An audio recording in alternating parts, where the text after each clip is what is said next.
देखो बेटा solid state, बेटा सॉलिड स्टेट के बारे में अपन बात करें तो देखो अपन ने जो गैसियस स्टेट पढ़ा था ना, तो अपन ने तीनों स्टेट का कंपैरिजन किया था, gaseous state, liquid state, solid state में कंपैरिजन पढ़ लिया था। गैसियस स्टेट की शुरुआत में अपन ने देखा था ना कि भाई कि गैस में क्या होता है, सॉलिड में क्या होता है, लिक्विड में होता है, कंप्रेसिबिलिटी होता है, उनकी डेंसिटी, उनका मास, फोर्स ऑफ अट्रैक्शन, सारी चीजें अपन गैसियस स्टेट में पढ़ चुके हैं। कि भाई कोई भी मैटर होता है उसकी तीन स्टेट होती हैं, सॉलिड, लिक्विड और गैस। गैस के बारे में अपने गैस स्टेट में खूब सारा पढ़ा था। लिक्विड के बारे में फिजिक्स वाले बताते हैं फ्लूइड्स में। अब बच गया सॉलिड स्टेट, तो हम कंपैरिजन पढ़ चुके हैं अपन कि सॉलिड लिक्विड गैस में क्या होता है, म्यूचुअल अट्रैक्शन होता है, कि स्केपिंग टेंडेंसी होती है। सॉलिड में म्यूचुअल अट्रैक्शन बहुत ज्यादा होता है, स्केपिंग टेंडेंसी, सारा की सारी कहानी अपने किसमें सुनी थी बेटा, गैसियस स्टेट में। तो अपन सीधा स्टार्ट करेंगे टाइप्स ऑफ सॉलिड से। तो हेडिंग लगाओ बेटा types of A solid, types of solid, clear.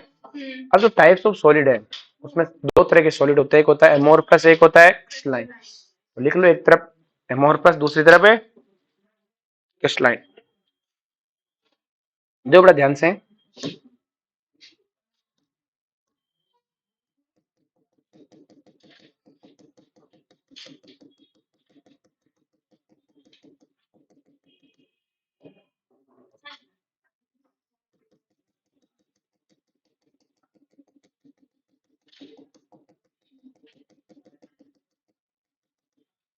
ये आपका एमोर्फस सॉलिड है। कौन सा सॉलिड है बेटा, एमोर्फस।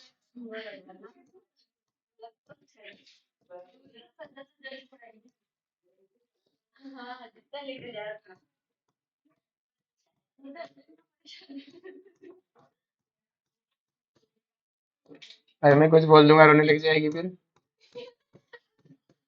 तेरे को चुप कौन कराएगा। अब थोड़ा ध्यान से, तो एक होता है एमोर्फस, एक होता है क्रिस्टलाइन। तो देखो एमोर्फस क्रिस्टलाइन में दोनों स्ट्रक्चर से समझ में आ जाता है कि क्रिस्टलाइन अरेंज्ड है, क्रिस्टलाइन कैसा है, अरेंज। अभी लिखना मत, समझ लो पहले। जबकि बेटा जो एमोर्फस है वो अरेंज है, मतलब यहाँ कोई रेगुलर अरेंजमेंट नहीं, जबकि यहाँ एक रेगुलर अरेंजमेंट है। मतलब यहाँ मॉलिक्यूल का एक रेगुलर अरेंजमेंट है, एक के बाद एक आ रहा है, जबकि यहाँ कोई रेगुलर अरेंजमेंट है नहीं है, पहली बात। इनके अगर अरेंजमेंट है भी तो बहुत शॉर्ट रेंज के हैं। बहुत शॉर्ट रेंज होने का मतलब क्या है कि अगर आप देखोगे तो जैसे आपने देखा कि इधर से आपने देखा व्हाइट व्हाइट फिर येलो आ गया, इधर से देखो येलो येलो फिर क्या खत्म। आ रही बात में, क्लियर है। तो मतलब सिंपल सी कहानी, मतलब यहाँ कोई शॉर्ट रेंज अरेंजमेंट है, अगर मिला भी तो कोई छोटा सा एक दो रेंज तक मिलेगा, जबकि यहाँ एक लॉन्ग रेंज अरेंजमेंट है। आप इधर से देखो चाहे इधर से, क्लियर है। यहाँ पे क्या होता है लॉन्ग रेंज, यहाँ पे क्या होता है शॉर्ट रेंज।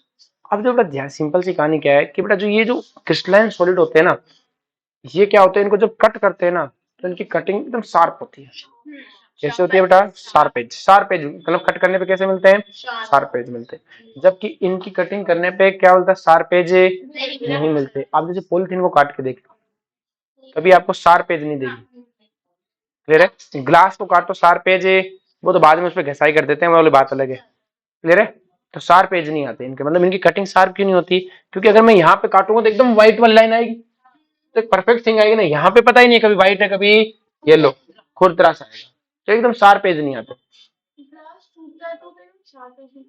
नहीं वो मतलब लगता है अपने को, क्लियर है। नेक्स्ट वन ध्यान से देखो बेटा इस चीज को, अब ध्यान से समझना नेक्स्ट वन, ये शार्प पेज नहीं आते इनमें। नेक्स्ट वन एक चीज और है कि खासियत क्या है बेटा, कि जो ये क्रिस्टलाइन सॉलिड होते हैं ना, इनके मेल्टिंग पॉइंट बड़े फिक्स होते हैं। फिक्स होने का मतलब 80 डिग्री, मतलब 80 डिग्री। हाँ समझ में, जैसे 80 डिग्री आया पिघलना शुरू, उसी पे पिघलते रहेंगे। अब मेल्टिंग पॉइंट 80 डिग्री, तो जब तक सारा पिघल नहीं जाता। मेल्टिंग पॉइंट की खासियत क्या होती है कि एक बार मेल्टिंग पॉइंट अचीव हो गया, उसके बाद आप कितना टेम्परेचर दे दो, टेम्परेचर बढ़ेगा ही नहीं। 80 डिग्री पे पिघल रहे हैं तो सारा 80 डिग्री पे पिघल रहा है, क्लियर है। तो मेल्टिंग पॉइंट क्या शार्प है, एक बार आ गया तो उसी पॉइंट पे। जबकि इनके मेल्टिंग पॉइंट एक रेंज में होते हैं। रेंज में होने का मतलब क्या हो गया कि 70 डिग्री पे पिघलना शुरू किया तो कुछ 70 डिग्री पे पिघले, कुछ भाई साहब 70 डिग्री पिघले जितने पिघलने थे। अब उन बाकी का तो जो कुछ पिघलना तो पिघल गया, बाकी तो पिघल नहीं रहे, तो टेम्परेचर बढ़ने लग जाएगा। बढ़ने लगेगा तो कुछ 71 पे पिघलेंगे, कुछ 72 पे, कुछ 73 पे। तो 70 से लेके 73 पे पिघल ही रहा है। जबकि हमने पता किया था पिघलते समय तो टेम्परेचर बढ़ना ही नहीं चाहिए था। क्यों? क्योंकि इनका मेल्टिंग पॉइंट एक जगह है ही नहीं। क्लियर? सब मॉलिक्यूल को एनर्जी सेम है, एक रेंज में। तो ये क्या करते हैं, एक मेल्टिंग पॉइंट इनके क्या होता है, एक रेंज में होता है, जबकि उनका एक शार्प होता है। 80 मतलब 80, जबकि इनके 70 से 75, 75 से 80। जैसे आप पॉलिथीन को देखते हो पिघलते हुए, तो पॉलिथीन पिघलने लगते हैं तो कुछ पिघल गई जबकि कुछ पड़ी है, और वो गर्म भी हो रही होती है। क्लियर है? जबकि मेल्ट गोल्ड इनकी आदत होती है, जो जो मतलब क्रिस्टलाइन होते हैं वो पिघलने लगे ना तो पिघल ही रहते हैं। जैसे अपनी जो बर्फ है वो क्रिस्टलाइन सॉलिड है। क्या सॉलिड है? क्रिस्टलाइन। जब बर्फ पिघलती है ना, जब तक वो पिघलती रहती है टेम्परेचर नहीं बढ़ेगा। 0 डिग्री मतलब है 0 डिग्री। हमारी भाषा में ये पिघलते समय टेम्परेचर बढ़ने नहीं देती। बोलो कोई दिक्कत है? नेक्स्ट वन देखो ध्यान से कि अगर मैं इनके कूलिंग ग्राफ बनाऊं, कैसे बनाऊं बेटा? Cooling graph. अगर मैं इनको कूल करूं तो जैसे कूल करने लगा तो इनके कूल एकदम फिक्स पॉइंट पे होते हैं। किस पे होते हैं बेटा? फिक्स पॉइंट पे। जैसे अगर मैं इसका कूलिंग ग्राफ बनाऊं तो ऐसा आएगा ग्राफ कि जैसे आपके पास लिक्विड था, मैंने कूल करना शुरू किया, फिर इनका मेल्टिंग पॉइंट आ जाएगा। क्या आ जाएगा? यहाँ पे ग्राफ में टेम्परेचर वर्सेस टाइम है, temperature versus time. Time sorry, melting point जहाँ पे मेल्ट होता है वहीं तो फ्रीज होता है, अलग अलग थोड़ी होता है। 0 पे मेल्ट होता है, 0 पे फ्रीज होता है। तो अगर मैं इसको कूल कर रहा हूँ बेटा, क्या कर रहा हूँ बेटा? कूल। तो लिक्विड कूल होता गया, कूल होता गया। जैसे कूल होता गया तो एक पॉइंट आएगा जिसपे क्या हो जाएगा बेटा? फ्रीज। अब जब तक ये बेटा सारा फ्रीज नहीं हो जाता, टेम्परेचर क्या रहेगा? कांस्टेंट। क्या रहेगा? आगे जब सारा का सारा फ्रीज हो गया उसके बाद टाइम के साथ टेम्परेचर फिर घटने लग जाएगा। क्लियर है? मतलब ये क्या हुआ कि इसके लिक्विड था, मैंने इसे कूल करना शुरू किया, एक फ्रीजिंग पॉइंट आया, फिर फ्रीज हो रहा है, तो जितनी देर वो फ्रीज हो रहा है टेम्परेचर नहीं बढ़ रहेगा, टाइम बदलता जा रहा है, टेम्परेचर सेम है। फिर सारा जब फ्रीज हो गया फिर टाइम के साथ साथ फिर से टेम्परेचर घटने लग जाएगा। जबकि आपने इनकी खासियत होती है, आपने मोम को एक चीज देखी होगी कि मोम जब बेटा आपकी जम रही होती है तो वो कूल भी हो रही होती है और जम भी रही होती है। आप देखते हो ना वैक्स को, देखते हो मोमबत्ती में, तो वो जो पिघली हुई है फिर वो जम रही है, तो आप उसको टच करते हो वो ठंडी भी होती जा रही है और जमती भी जा रही है। ऐसा थोड़ी गरम गरम ही जम गई, नहीं, ठंडी भी होती जा रही है और जमती भी जा रही है, दोनों एक साथ कर रही होती है।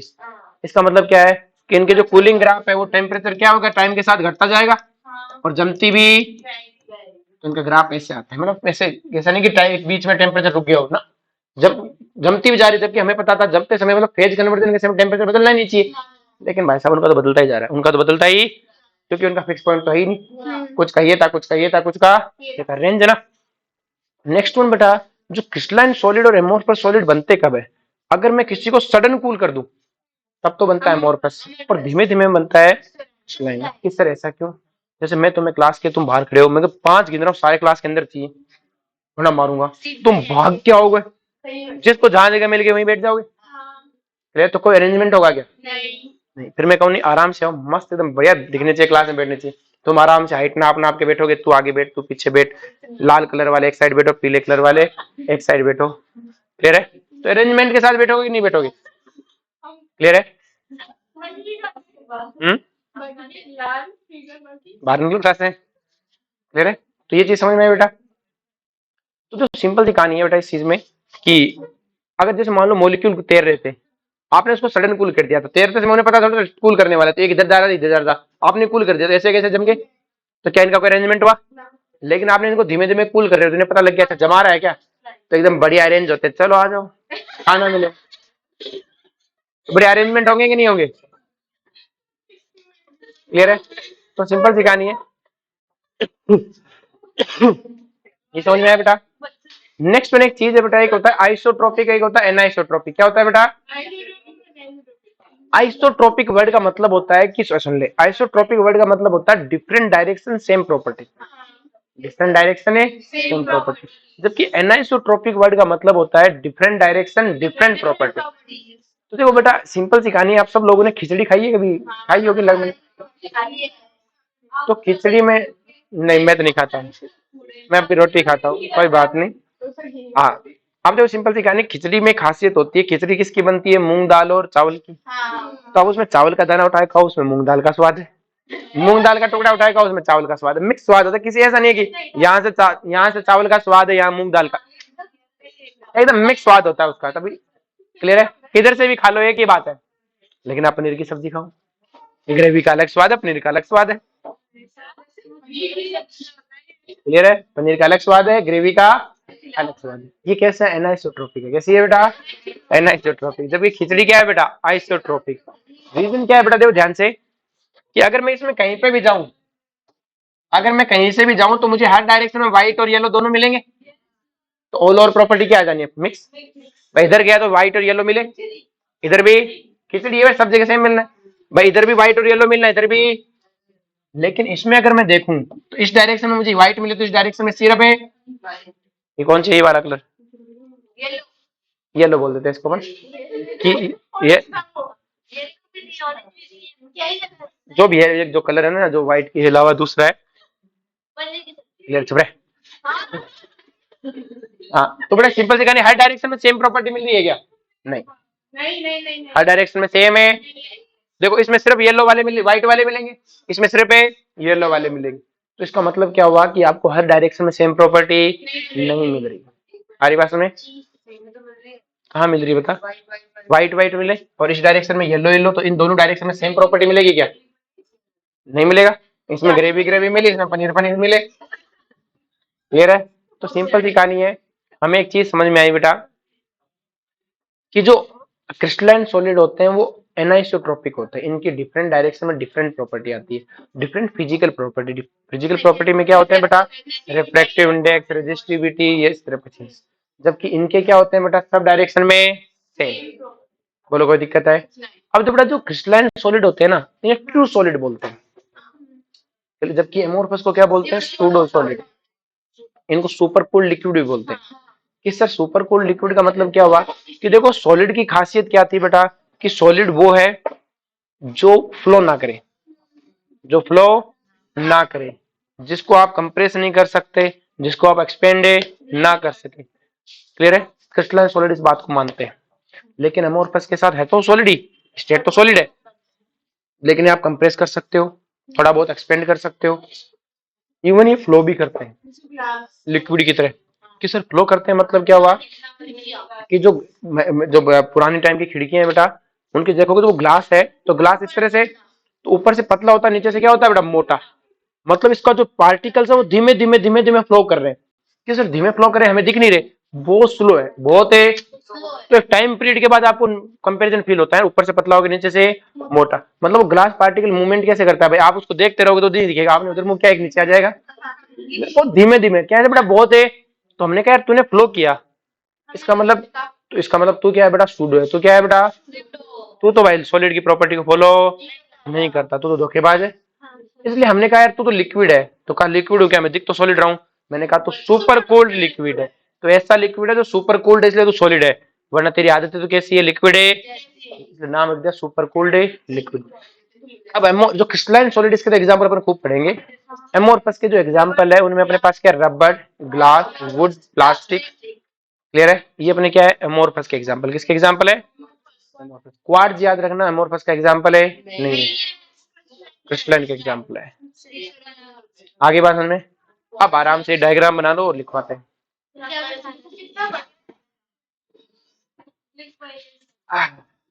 देख देख के लिखवाएंगे। देखो सॉलिड एमोर्फस में, solid which does not have, solid which does not have fixed or regular arrangement of particle, solid which does not have fixed or regular arrangement of particle, regular arrangement of a particle। लिख लिया? उधर लिखो बेटा, solid which have, solid which have regular pattern of arrangement of particle, solid which have regular pattern of a arrangement of a particle। इसमें लिखो बेटा short range arrangement, short range arrangement,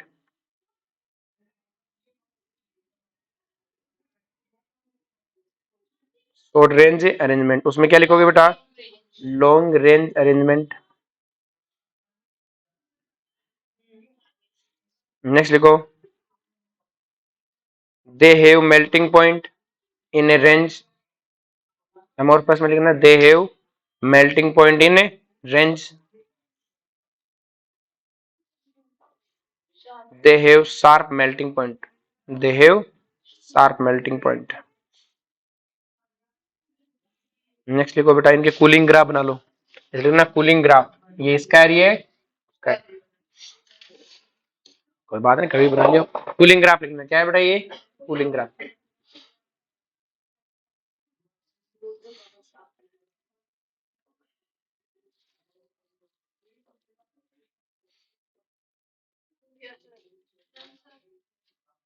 next लिखो बेटा amorphous solid or pseudo solid, amorphous solid or pseudo solid,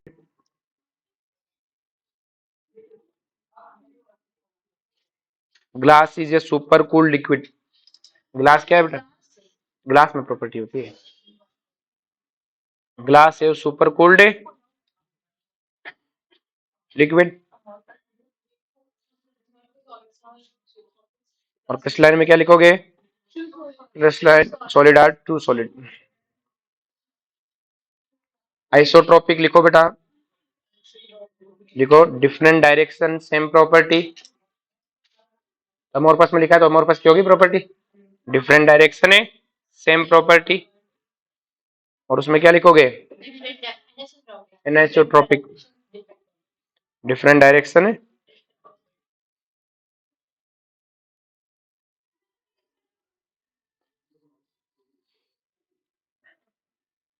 example लिखो, plastic, rubber, wood, glass.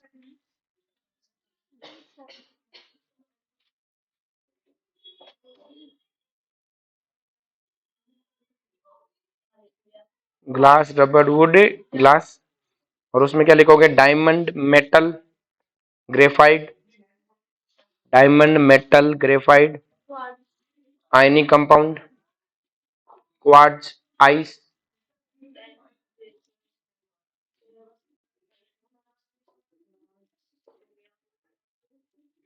लिख लिया, लिखे लिखो, दे हैव, ऐसे एक और लिख लो, दे क्रिस्टलाइन में क्या लिखोगे, दे हैव, अमोर्फस में क्या लिखोगे, they do not show sharp cleavage, और उसमें क्या लिखोगे, दे शो शार्प क्लीवेज। इसको हाँ ठीक है,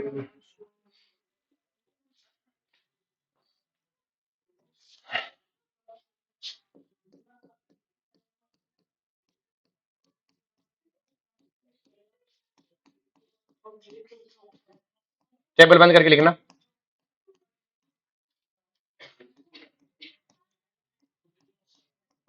लिखना मत वैसे भी ना।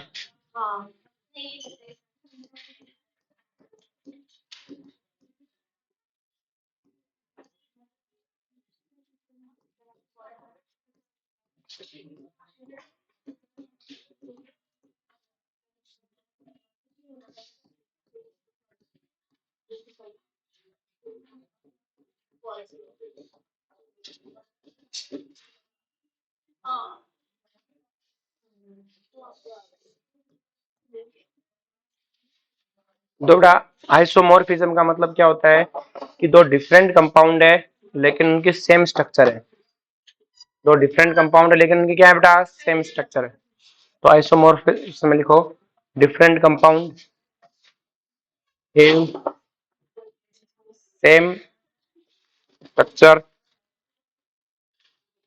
Different compound have same structure, different compound have same structure.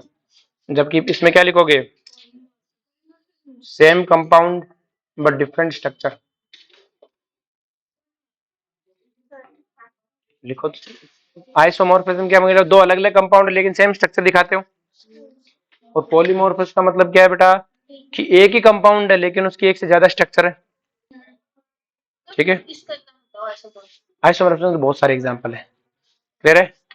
जैसे तुमने इसमें मोल में क्वेश्चन किए थे, आइसोमॉर्फस से कहते थे दो कंपाउंड एक दूसरे के आइसोमॉर्फस है, उनमें हम कहते थे उनका चार्ज सेम होता, क्या होता है बेटा, चार्ज वैलेंस सेम होती है। हाँ लास्ट में 2 क्वेश्चन है, अभी बताएंगे। क्लियर है? तो आइसोमॉर्फस हमारे लिए कोई बड़ी बात है नहीं है। क्लियर है? तो थोड़ा सा बस पढ़ना है कि, सुन तो ले भाई, एनाइसोट्रोपिक है एन, ठीक है। तो आइसोमॉर्फिज्म, आइसोमॉर्फस क्या हो गया बेटा, जिसमें क्या होता है बेटा, दो अलग अलग कंपाउंड लेकिन क्या दिखाएं, सेम स्ट्रक्चर। पॉलीमॉर्फस क्या हो गया बेटा, कि सेम कंपाउंड हैव स्ट्रक्चर, जैसे अपने पास जेडएनएस है, क्या है बेटा, जिंगे सल्फाइड। क्लियर है? तो इसकी 2 स्ट्रक्चर है, कितने स्ट्रक्चर है। अब अपने को इतने डिटेल से इन स्ट्रक्चर्स को पढ़ने की जरूरत है नहीं है, अपने को दोनों का वर्ड पता होना चाहिए। आइसोमॉर्फस की खासियत होती है इनकी वैलेंस सेम होता है, क्या होता है बेटा, वैलेंस नंबर क्या होता है, सेम। मतलब अगर केटाइन पे चार्ज अगर एक में Mg2+ है तो दूसरे वाले केटाइन का चार्ज भी कितना होगा, 2+।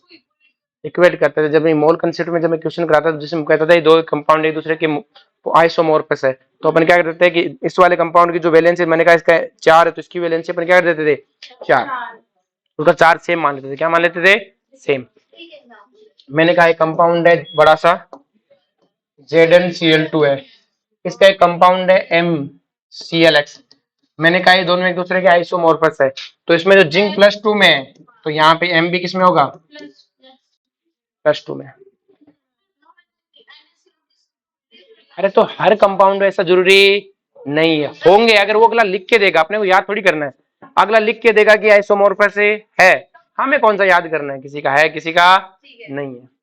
अरे बाद में जो आइसोमॉर्फस होंगे उनका वैलेंस क्या मिलेगा अपने को, सेम। तो मोल में क्वेश्चन दे पढ़ाया थोड़ी था। क्लियर है? लिखो, क्वेश्चन तो बस क्वेश्चन कराए थे, तुम्हें याद नहीं। लिखो,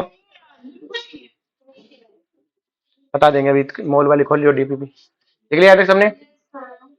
नेक्स्ट लिखो बेटा,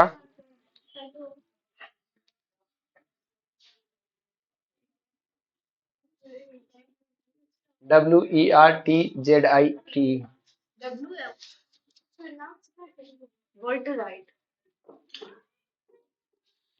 आगे चले। नेक्स्ट लिखो बेटा,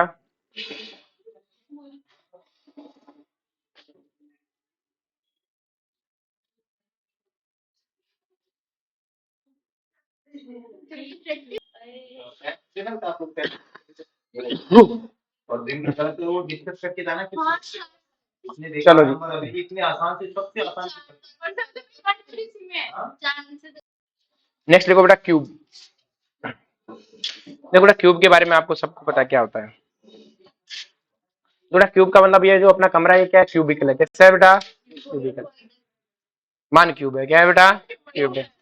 तो अपना जो कमरा क्यूब है, एक कमरे में, एक क्यूब में कितने कोने होते हैं बेटा, 8 कोने होते हैं, कितने होते हैं, तो लिखो, one cube have, one cube have 8 corner, one cube have 8 corner. एक क्यूब में कितने कॉर्नर होते हैं बेटा, 8 कोने होते हैं। जरा, अब बेटा एक कोना कितने क्यूब में कॉमन होता है, 8 क्यूब में कॉमन होता है। कि देखो बेटा ध्यान से, अगर मैं क्यूब बनाऊं बेटा, एक है अपने पास, एक ये 2, एक ये 3 और एक ये 4। अगर मैं इस कोने को ध्यान से देखूं तो ये तुम्हें अभी कितने कमरों में कॉमन दिख रहा है, 4। क्लियर है? ये मैं छत से देख रहा हूँ बेटा, ये ऊपर इन 4 कमरों की छत है, अगर इनके ऊपर एक कमरा और बना दूं तो हो जाएगा। तो एक कोना कितनों में कमरा होंगे, 8 में। तो लिखो, corner one corner is said between, one corner is said between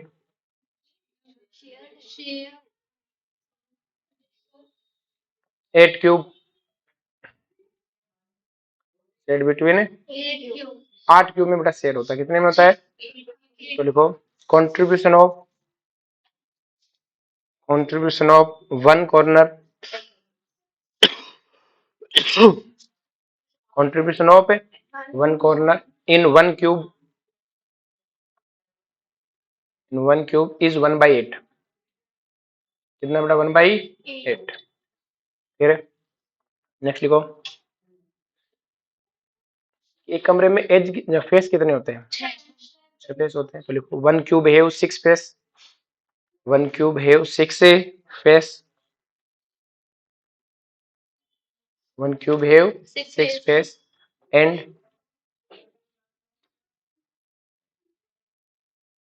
One cube have 6 face and each face are shared between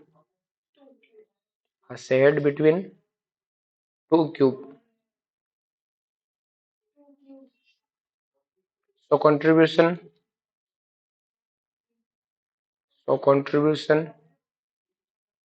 in one cube. So contribution in one cube equal to half.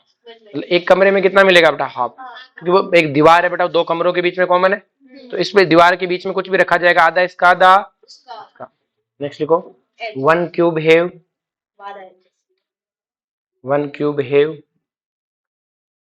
12 as. एक cube में कितने as होते हैं बेटा?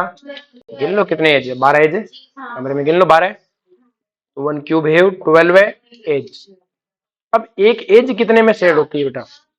देखो ये as है, एक कमरा, दो कमरा दिख गया, ऊपर एक बना दो तीसरा, इसके ऊपर बना दो तो चौथा, तो क्या चार के बीच में होगा कि नहीं होगा? चार में। तो लिखो one edge is shared between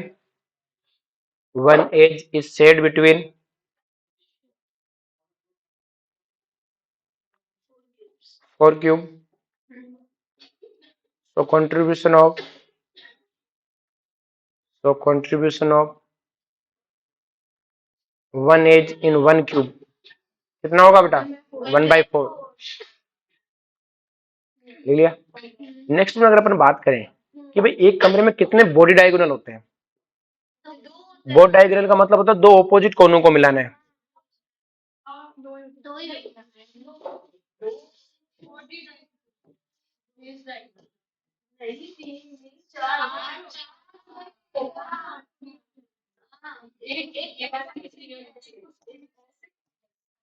जो बॉडी डायगोनल का मतलब क्या होता है? दो ऑपोजिट कोनों को मिलाना। एक हो गया। तो अब हमारे पास 8 कोने हैं, तो 8 कोने में से कितने कोने आपस में एक दूसरे के ऑपोजिट है? 4। देखो एक ये हो जाएगा तो एक ये हो जाएगा, एक ये वाला और एक ये वाला और एक कमरे में कितनी बॉडी डायगोनल होती है? 4। तो लिखो वन क्यूब है 4 डायगोनल, वन क्यूब है 4 बॉडी डायगोनल, वन क्यूब है 4 बॉडी डायगोनल। एक क्यूब में कितने बॉडी डायगोनल होते हैं? 4। और बस 4 बॉडी डायगोनल होते हैं, किसी के साथ शेड नहीं होते। तो लिखो their contribution in one cube equal to 1। एक का कितना होता है बेटा? एक, किसी के साथ शेड है नहीं है। अब बेटा एक क्यूब में कितने बॉडी सेंटर होते हैं? एक ही होता है। वन क्यूब है one body centre, one cube है वन बॉडी सेंटर। क्लियर है? चलो जी, इसके अगला पार्ट कल पढ़ेंगे, तो कल और परसों में 2 दिन में खत्म हो जाएगा चैप्टर। ठीक है।